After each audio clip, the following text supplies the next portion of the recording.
really think it's going to be something special. Either one way or the other, I think it's going to be something special. And it's being built up to it. And the beauty of mixed martial arts is it almost always lives up to it. How much of a chance does Brett Rogers have? I don't know. You know? Percentage-wise, I mean, because he's got a puncher's chance. He's got a puncher's chance. It's mixed martial arts. Everybody has a chance.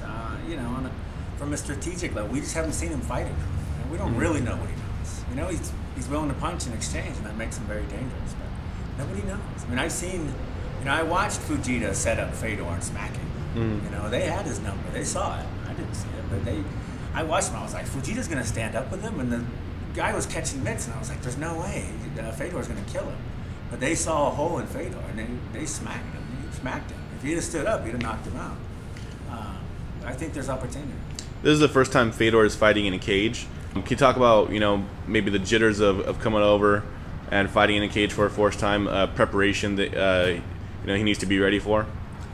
Well, yeah, the cage is different because it becomes another wall. So you have to kind of use it as a leverage point, use it as a balance point, you know, and then bridge off of it and bounce off of it. Randy likes to bounce off of it.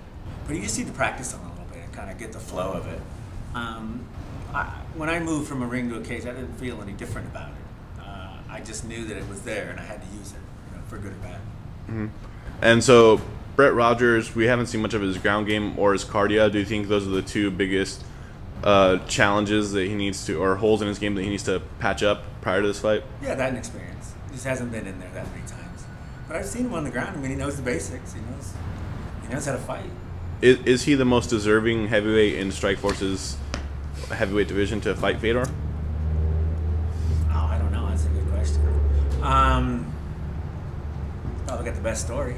And that way, he's the most deserving. I mean, we are on TV. It's a television show. Well, he's ranked highly across the board too. No, he's a real deal. Just, you know, he hasn't had the fights. We can't say the same about it because we haven't seen it. You mentioned his story. He's got a great story, but you know all the previews have been Fedor, the best heavyweight in the world, the greatest heavyweight of all time, the best fighter of all time. So, do you think that's kind of sliding Brett Rogers? Because I mean, you know, he's half the fight too. No, I think, you know, what's necessary is that, you know, we build Fedor up and that he is something that is, you know, a bit mystical. Because then the Rogers win if it happens, or the Rogers, you know, battle when it happens. It means something. You know, Fedor, we all know Fedor is the best. No one else does. You know what I mean? No one else does. So then he's like, who's Fedor? You know, he's our Mike Tyson, but no one knows it. We gotta tell the rest of them. You know, Brett, you'll see Brett come out. He'll make his own.